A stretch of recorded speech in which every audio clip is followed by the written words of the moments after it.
Hello, my YouTube friends. We are enjoying a nice walk today, enjoying the beautiful weather, staying cheerily optimistic and positive. And today, our subject is the so wonderful subject of love and loving people and being loved and all that stuff, and what love is, I mean, it's whatever you want it to be. you know, when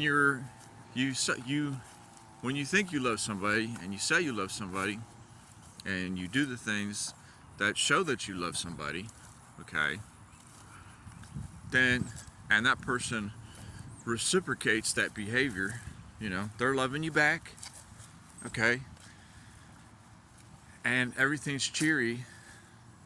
That's wonderful. And another part of love is if you want to feel loved, be loved by somebody, be in a relationship with somebody, there's there's a little bit of sacrifice to go with it. But where I'm getting at is what your love relationship can be with somebody is all dependent on your level of sacrifice, okay? Because you can get a lot of love from a lot of people if you're willing to sacrifice a lot. I mean, I know that to be true. You can have people loving you like crazy if you sacrifice everything you have, And I'm not talking about material wise, I just mean in general, everything you have to offer. And your relationship is really based on how much either of you sacrifice for each other, okay? So over time you tend to get a realization. Could be a couple weeks, could be a couple months, could be a few years, could be several years, but you tend to find out what sacrifices you're willing to make for each other. And those sacrifices also show how developed your personal character is too, on how much you're willing to sacrifice. If you're stone cold blooded killer, okay, straight face Iceman, okay, and there is no sacrifice to be had on your part, you shouldn't expect much love, my guy. I mean, really. You're wanting the best of both worlds.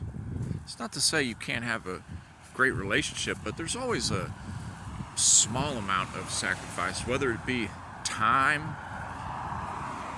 You want to build a relationship with somebody, you got to spend time with them at the very least. So you're sacrificing your time, okay? So there's always a variable of sacrifice in most relationships and how much you're willing to sacrifice.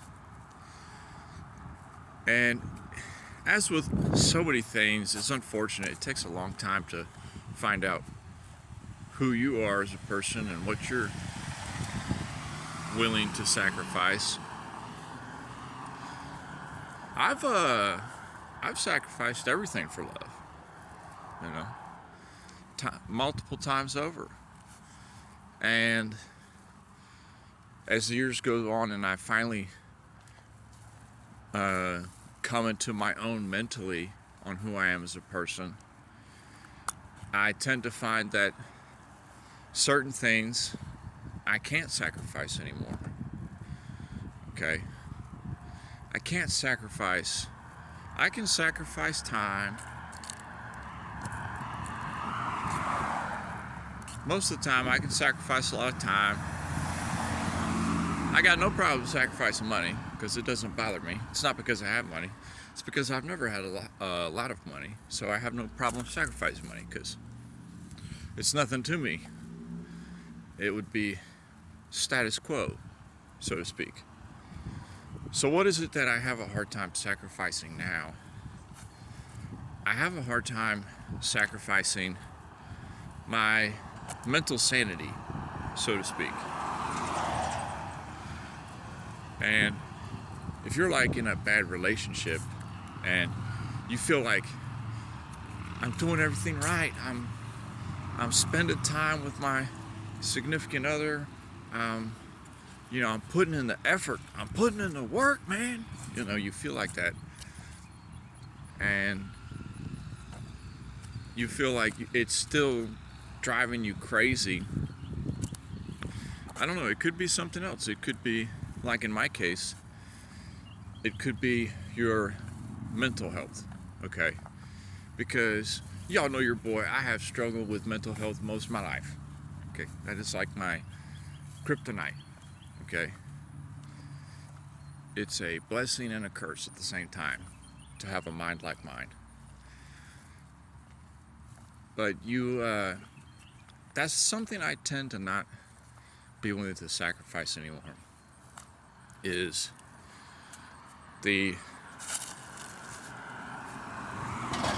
racking of the brain mental insanity moments that relationships can bring on me, so to speak.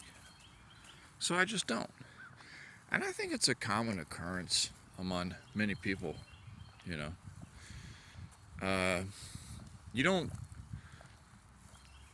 You're willing to do so much for somebody, but you don't want it to be driving you crazy.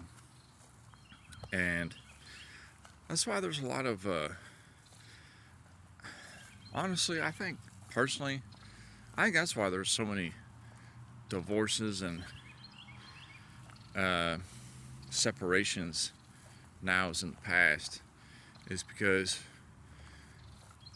I just have the belief that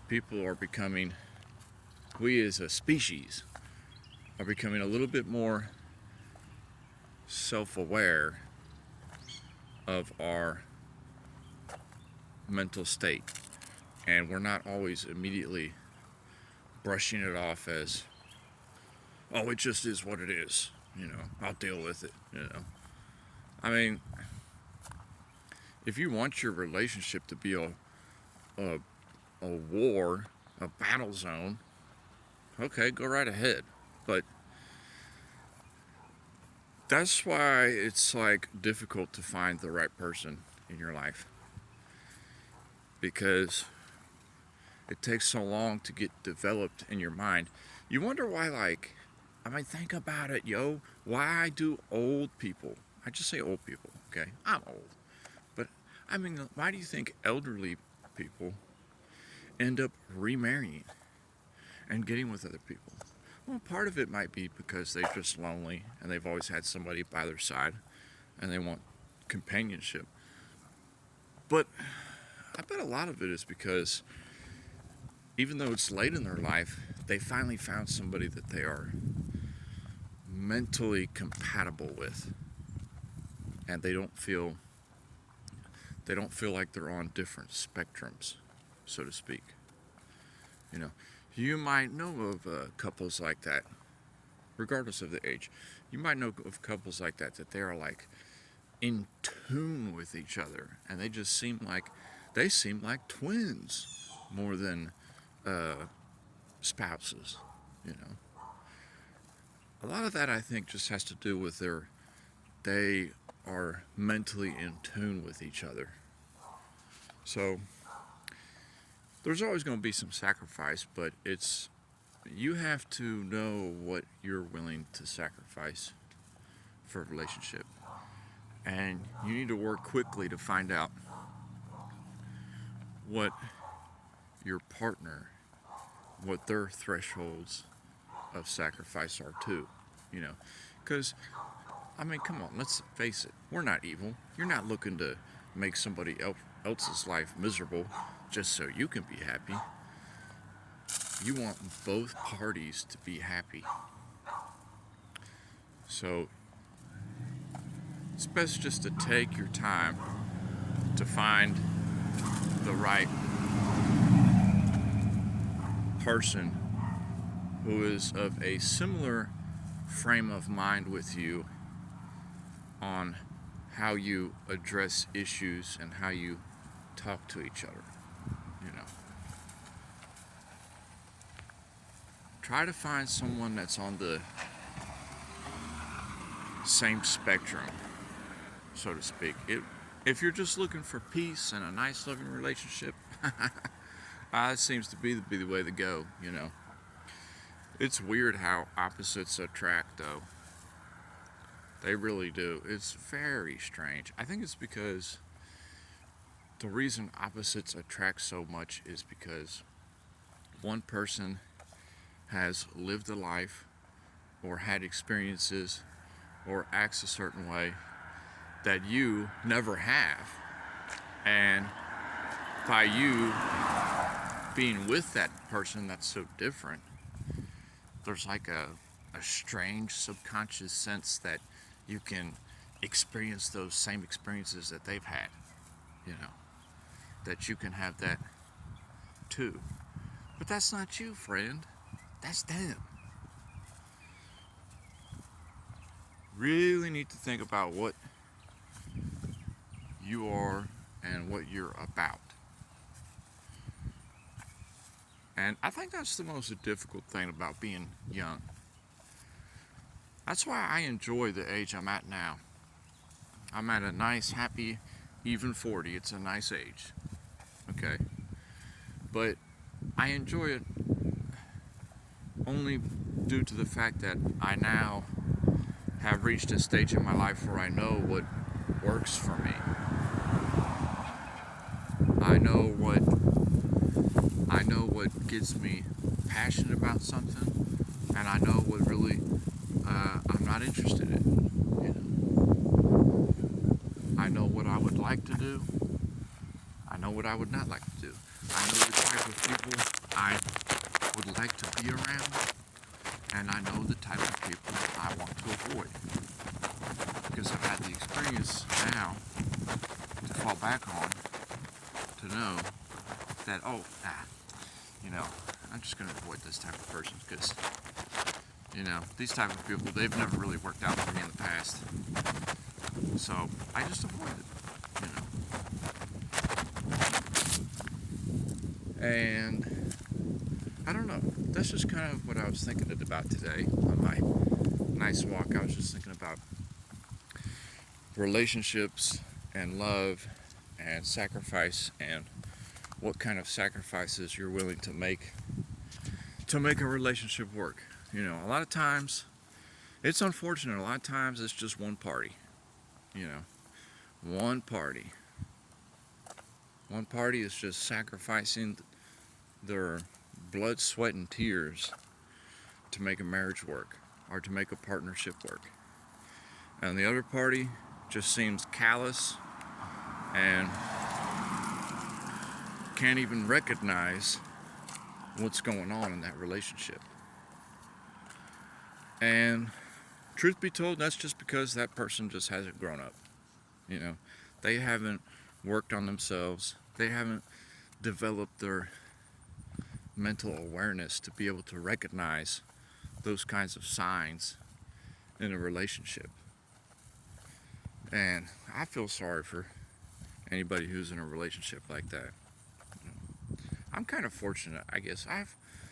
I've sacrificed everything time and over again, but you know, my partner, they've sacrificed a little bit too. Now, do I feel like the scales tipped in my favor? Well, of course I do. It's me. It's your boy. We biased as hell. You know it. Of course you are. You are always biased on your own perception of things. But stepping back, okay, there has been sacrifices made on both parties. But I kind of know what my partner is willing and unwilling to sacrifice on now. Okay.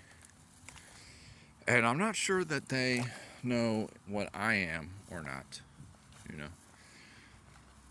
I think they're getting the kind of gist of how I am unwilling to sacrifice certain things.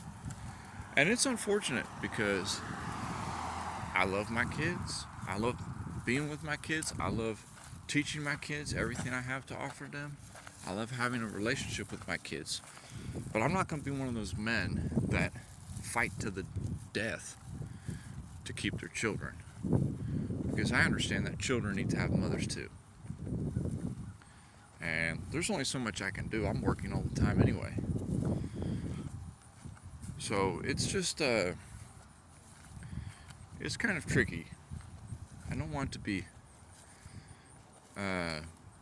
beating my head against the wall, so to speak. So I'm going to be the mature person and let the other party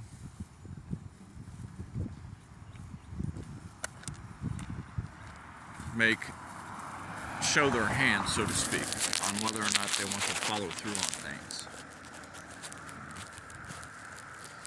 Your boy gonna be fine either way.